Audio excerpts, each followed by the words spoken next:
Welcome to today's video. In this video, we are going to talk about 12 burning questions about intermittent fasting, answered. Forget counting calories or swearing off carbs. The latest diet fad doesn't put limitations on what you eat. Rather, it focuses on the when. This way of eating is called intermittent fasting and in the past several years it has risen through the ranks of popular diets, until it's now one of the most searched diets on Google, racking up hundreds of thousands of searches on average each month. What's the reason for its popularity? It seems a lot easier for some people. Traditional lifestyle changes tend to rely a lot on calorie counting or point watching or rules, and for some people, especially people with busy lives or who feel pulled in a lot of directions, that feels like a lot of work and effort. So for this, where they literally have to do nothing but skip a meal, it's just a lot easier for them to maintain, says Elizabeth Loden, MD, a bariatric endocrinologist at the Northwestern Medicine Metabolic Health and Surgical Weight Loss Center at Dellner Hospital in Geneva, Illinois. Here, we explore the ins and outs of intermittent fasting, and answer all the questions you're probably asking. But wait, before continue this video, please hit subscribe button first and write down in comment section, if you're already subscribed. 1. What is intermittent fasting, and how is the diet different from starvation? Intermittent fasting is a way of eating that calls for alternating between fasting or significant reduction of calorie intake and eating at specific times, according to Johns Hopkins Medicine. It's different from other diets in that it's not about eating specific foods. Intermittent fasting is not about depriving yourself either. Rather, it's about eating your meals during a certain time frame and fasting for the rest of the day and night. 2. What is the history of intermittent fasting, and fasting in general? Fasting has been around since ancient times and has predominantly been practiced within religions, according to a study published in the Journal of the Academy of Nutrition and Dietetics in August 2015. But the version of intermittent fasting that's talked about today arose in the past 8 years or so. According to Harvard Health, intermittent fasting became more popular around 2012. The Journal of the Academy of Nutrition and Dietetics study says many books on the topic were published around that time as well, including 2013's The Fast Diet, which added to the buzz. Research followed. Over the past 5 years, rigorous research has shown the remarkable benefits of intermittent fasting, which is behind this sudden interest, says Sarah Gottfried, MD, the Berkeley, California-based author of Brain-Body Diet. 3. How does intermittent fasting work? There are a few different versions of intermittent fasting, but each version follows the basic premise of designating a certain period of time during the week meant for eating and certain periods when food and drink should be restricted or severely limited, according to Harvard Health. 4. What are the different types of intermittent fasting? The most popular are 16-8. This method calls for 16 hours of fasting and 8 hours of eating during the day. Followers of this method most commonly will skip breakfast and eat between the hours of 11 a.m. and 7 p.m. or noon and 8 p.m. The rest of the night and morning is spent fasting. Dr. Loden says this approach is commonly referred to as time-restricted eating. Alternate day fasting. This involves limiting your calories to 25% of your usual calorie intake followed by a normal eating day, according to a study published in October 2014 in Translational Research. For instance, you might severely restrict calories on Monday, Wednesday, and Friday, and then eat normally on the other days. 5-2 fasting. A very low number of calories, around 400 to 500 calories, is allowed on the 2 non-consecutive fasting days of the week.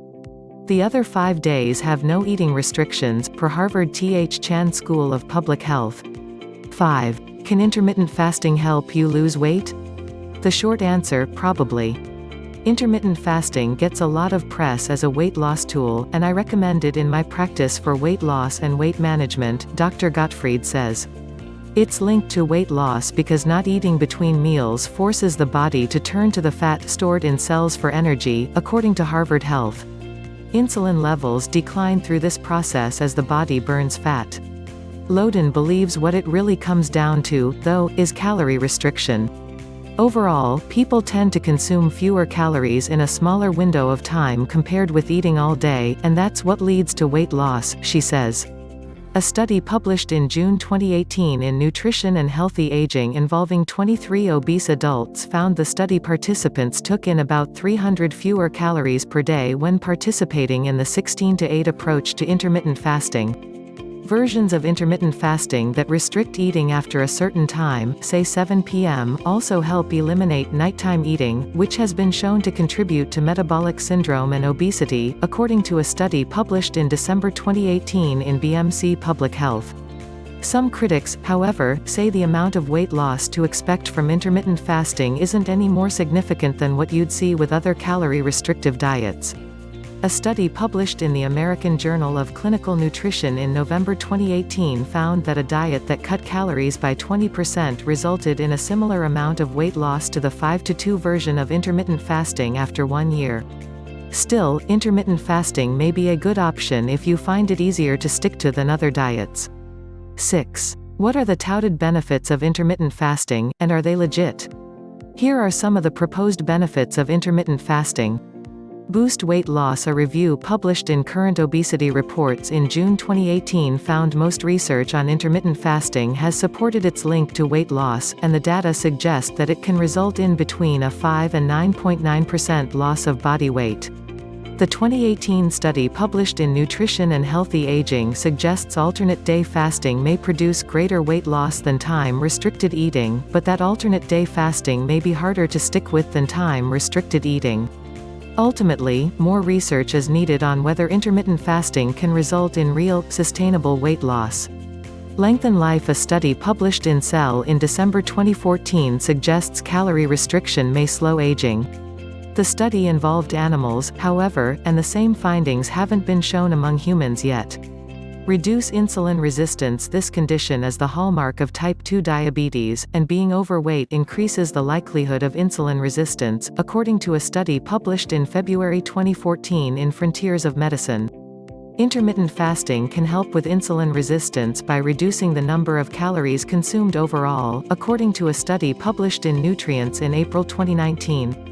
Better Heart Health. A study published in Nutrition Journal reported intermittent fasting helped study participants lose weight, lose fat, and lower cholesterol levels, leading researchers to conclude eating this way may help people lower their risk of coronary artery disease. Improve metabolic parameters. What we do know is a lot of those metabolic parameters respond to weight loss in general, Loden says.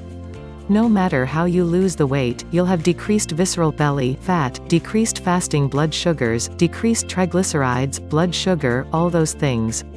Loden says this has been shown in a few animal studies, but a lot of the things you'd physiologically expect from a longer fast time aren't necessarily panning out in population studies, she says. 7. Who shouldn't try intermittent fasting, because of safety concerns? The following types of people should avoid intermittent fasting. People with diabetes, at least not before consulting a doctor.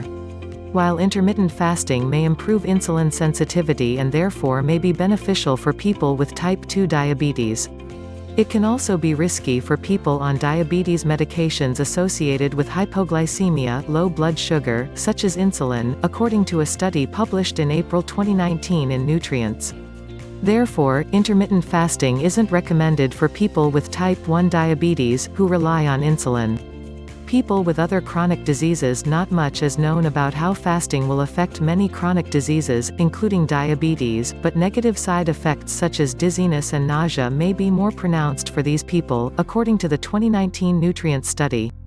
You have to be careful when you have medical issues that could be worsened by not eating regularly, Loden says.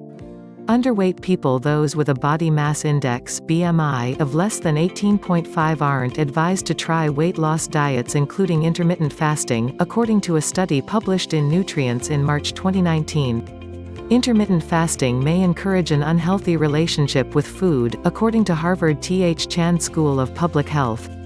A study published in June 2019 in Current Obesity Reports notes that some people may be tempted to use the end of their fast as an excuse to binge on unhealthy foods. Elderly people. Fasting can increase the risk of cardiovascular disease, stroke, and arrhythmia among elderly people, according to the March 2019 Nutrients study. Women who are pregnant or breastfeeding. According to that same study, breastfeeding also isn't the best time to be fasting or reducing calorie intake, since women need an extra 300 to 500 calories per day to keep up energy levels and milk production, according to the Mayo Clinic. Also, people who need to take medication with food should eat at regular intervals so as not to miss a dose, according to Harvard Health.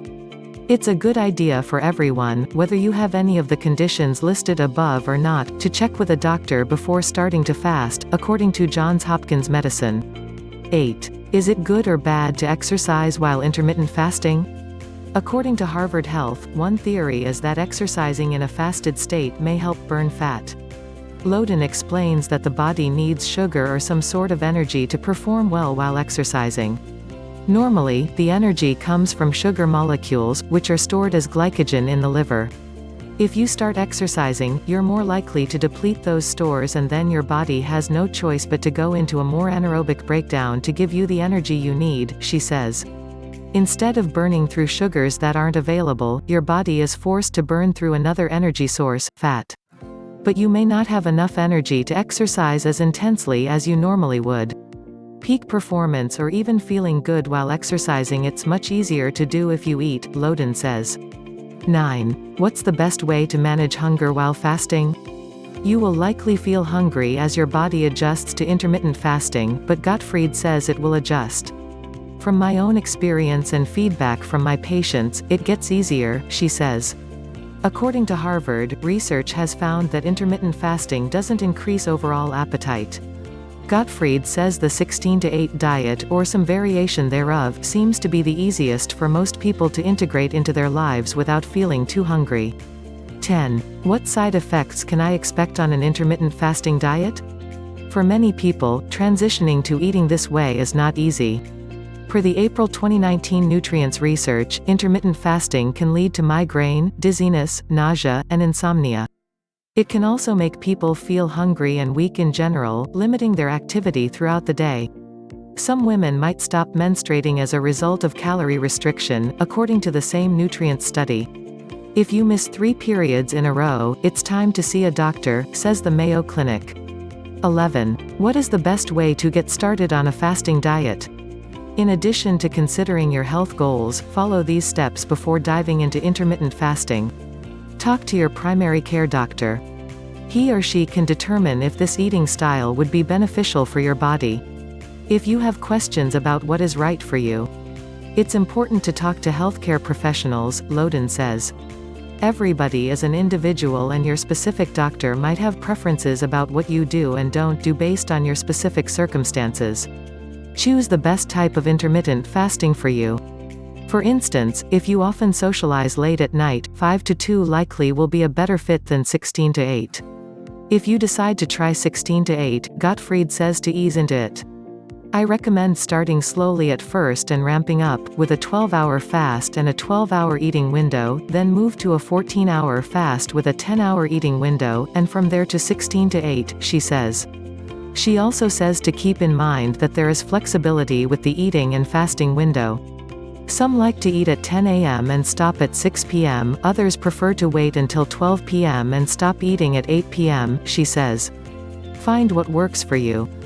Make sure you have water handy.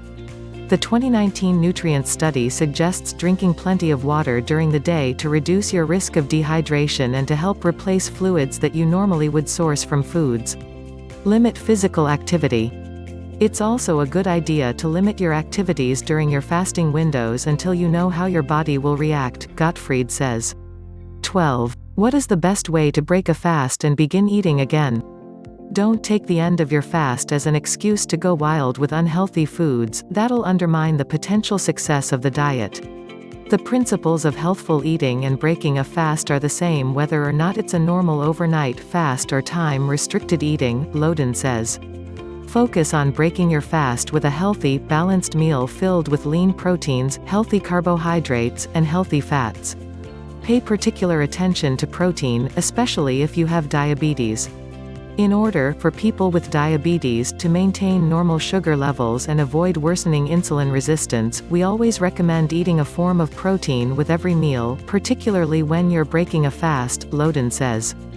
Protein doesn't break down into glucose as efficiently as carbs, so it has a slower, less immediate effect on blood sugar levels, according to diabetes.co.uk. Gottfried says having a healthy source of carbs when breaking your fast will help restore depleted glycogen levels. She recommends a Mediterranean-style meal with 40% carbohydrates, 30% protein, and 30% fat. Loden also says your timing when breaking the fast could make a difference as well. There are studies that show people who eat their calories later in the day, even if it's the same amount of calories, they weigh more than people who do that earlier in the day, Loden says. According to a study published April 2015 in Nutrients, sleep-restricted adults with late bedtimes are more susceptible to weight gain because the foods eaten at night tend to be higher in fat compared with those eaten earlier in the day. Take that into consideration when you're determining your eating window. Please check the link down below in the description for more information. If you love with kind of videos like this, leave comment, share with your friends and hit the subscribe button. See you in the next video.